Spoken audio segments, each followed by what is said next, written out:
Praise the Lord everyone. सबको जय मसीह की।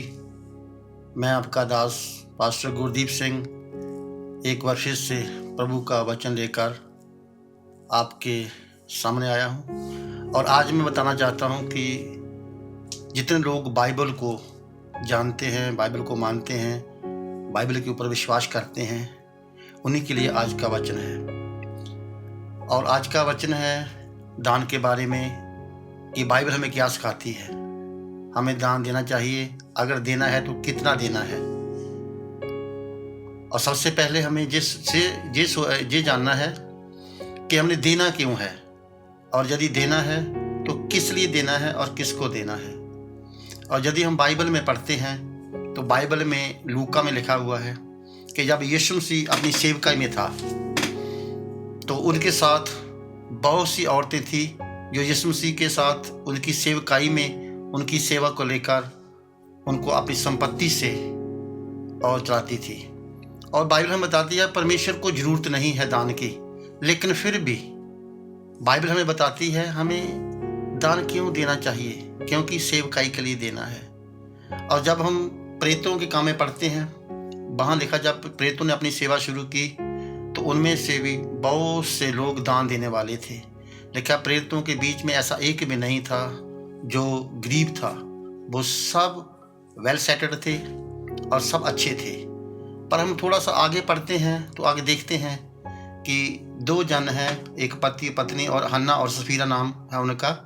और प्रेतों का काम 5 अध्याय में तो जब वो उन्होंने अपनी ज़मीन बेची और बेचकर वो पैसे लेकर पतरस के पास आते हैं तो पतरस 5:3 में कहता है, प्रेतों का 5:3 में पतरस कहता है, हननिया तेरे मन में शैतान क्यों आया और तू पवित्र आत्मा पाकर झूठ बोले और परमेश्वर से झूठ बोले। तो थोड़ा हम आगे जाएंगे, जब पढ़ेंगे तब पता चलता है कि हननिया उसी वक्त गिरा और मर गया। हम वहाँ पढ़ते हैं अगर दान इतना इम्पोर्टेंट नहीं है तो हननिया क्यों मर गया। अगर दान इतना इम्पोर्टेंट नहीं है तो बाइबल में बार बार इसके बारे में क्यों लिखा गया है। बाइबल हमें इसके बारे में और क्या बताती है। और बहुत से लोग इसके बारे में, आप यूट्यूब पर आपने देखा होगा कि बहुत से लोग इसके बारे में बात करते हैं दान के बारे में। कुछ लोग कहते हैं दशमास देना है, कुछ लोग कहते हैं दशमास न्यू टेस्टामेंट में नहीं लिखा गया है, कुछ लोग कहते हैं जी ओल्ड टेस्टामेंट में लिखा गया है। लेकिन आज मैं बताना चाहता हूँ कि हमें दान क्यों देना है। पहला कारण प्रभु की सेवकाई के लिए, दूसरा कारण प्रेतों की सेवकाई के लिए, उनकी निजी जरूरतों के लिए। लेकिन कितना देना है, आज हम इसी वचन को सीखेंगे प्रभु के वचन में से। अभी चलते हैं प्रभु के वचन में से मरकुस उसका 4 अध्याय और उसका 20 वचन। उसको हम सभी लोग बहुत अच्छी तरह से जानते हैं, बीज का दृष्टांत। जब बीज का दृष्टांत हम यदि पूरा पढ़ेंगे तो बहुत लंबा हो जाएगा, लेकिन हम 4:20 से ही इसके ऊपर ही मनन करेंगे। 4:20 क्या है? 4 का 20 ये है, और प्रभु ने कहा अच्छी भूमि के वे लोग हैं जो 30 गुना 60 गुना और 100 गुना फल लाते हैं। और 30 गुना और 60 गुना 100 गुना ही प्रभु ने क्यों कहा? मरकुस ने ऐसा क्यों लिखा और प्रभु ने ऐसा क्यों कहा कि 30 गुना 60 गुना 100 गुना? 30 गुना इसलिए कि जब हम जकरया की पुस्तक उसका 11 अध्याय उसका 12 वचन पढ़ते हैं तो वहाँ लिखा हुआ है कि उन्होंने मेरी मजदूरी के सिर्फ 30 कॉइन ही दिए और मैंने उनको कहा यदि आप मेरी मजदूरी देना चाहते हैं तो दे सकते हैं, अगर नहीं तो मत दो। लेकिन उन्होंने 30 सिक्के 30 कॉइन दिए। हम जब न्यू टेस्टामेंट में पढ़ते हैं तो उसमें लिखा है कि यहूदा जो इस्करियोती था उसने यीशु मसीह को 30 कॉइन से बेच दिया था। लेकिन मैं ऐसा समझता हूँ अगर 30 गुना और 60 गुना 100 गुना में के बारे में लिखा है, इसका कुछ खास रीजन है। क्यों परमेश्वर ने, क्यों वाणी में 20 गुना 50 गुना और 70 गुना नहीं लिखा गया? 30 60 100 क्यों लिखा गया है? इसलिए लिखा गया है कि हमने ये बताना है कि हम प्रभु से कितना प्यार करते हैं। 30 गुना 60 गुना और 100 गुना जो अच्छी भूमि में बोए जाते हैं। इसका मतलब क्या है? लिखा जो वचन अच्छी भूमि में बोए जाते हैं वे फल आते हैं 30 गुना 60 गुना और 100 गुना। बाइबल हमें 30 गुना और 60 गुना और 100 गुना के बारे में बताती है।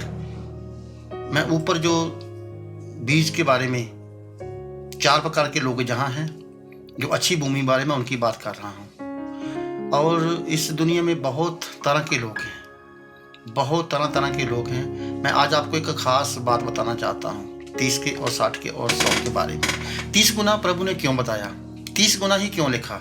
मैं एक बार फिर बताना चाहता हूँ, प्रभु ने 20, 50 और 70 क्यों नहीं कहा? 30 और 60 और 100 ही क्यों कहा? 30 का मतलब है परमेश्वर जानना चाहता है, क्या आपका प्यार यहूदा से ज़्यादा है? क्या आपका प्रेम सदूसियों और फरीसियों से ज़्यादा है? क्या आपका प्रेम जो मैथ्यू 19 अध्याय में और उसका 20 वचन में लिखा हुआ है, जो एक अमीर आदमी आता है, उससे ज़्यादा है? और यदि आपकी धार्मिकता फरीसियों और सदूसियों से ज़्यादा नहीं, मत्ती 5 में लिखा हुआ है इसके बारे में, तो आप स्वर्ग राज में प्रवेश नहीं करेंगे। प्रभु यीशु मसीह ने इसके बारे में बताया कि 30, 60, 100 गुना आप मुझसे कितना प्यार करते हैं। जब मत्ती 6 अध्याय में पढ़ते हैं और उसका 21 वचन और 24 वचन में इसके बारे में बताया, धन के बारे में बताया है। जहाँ तेरा धन है वहीं तेरा मन है। और फिर 24 में कहा, प्रभु ने कहा, और जहाँ धन है वहीं तेरा मन है, और तुम 2 मालिकों की सेवा नहीं कर सकते, एक धन की और एक परमेश्वर की। मेरी और पैसे की आप सेवा नहीं कर सकते। इसका मायने क्या है? इसका मायने है कि तुम सबसे ज़्यादा कितना प्यार करते हो, मुझसे और पैसे से।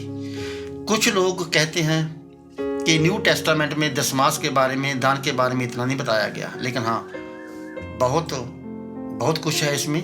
लेकिन यदि हम 2 कुरिन्थियों 9 अध्याय में पढ़ेंगे, वहाँ लिखा है 6 आयत में, आपकी खुशी, जितनी आपकी खुशी है आप प्रभु की सेवा के लिए दे सकते हैं।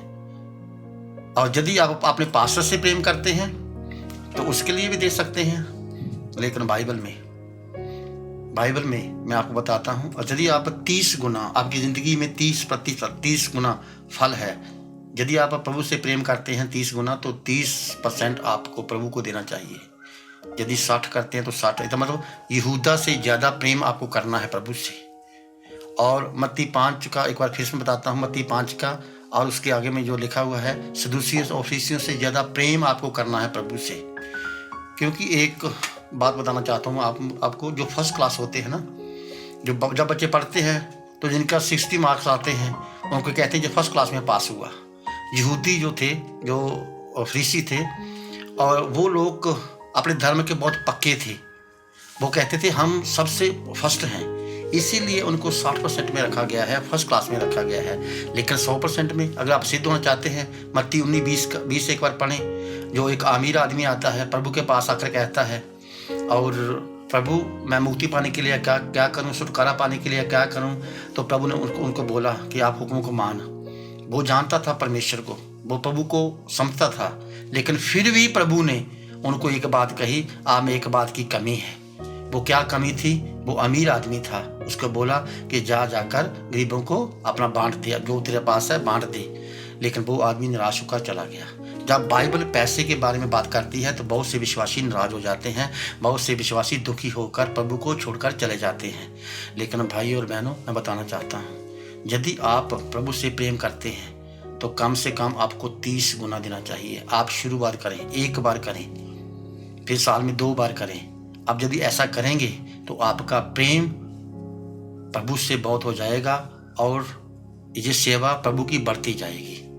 मैं समझता हूँ कि आप इस टॉपिक को समझ गए होंगे कि हमें कितना देना है। जितना आप प्रेम करते हैं दो प्रभु को, जितना चाहते हैं दो प्रभु को। लेकिन यदि आप ये पूछें प्रभु मैं कितना दूं आपको, तो वचन सिखाता है वो जो अच्छी भूमि वाले हैं वो 30, 60, 100 गुना फलदायक होते हैं। यह है प्रभु का वचन। इसी वचन से आप सबको जय मसीह की। धन्यवाद।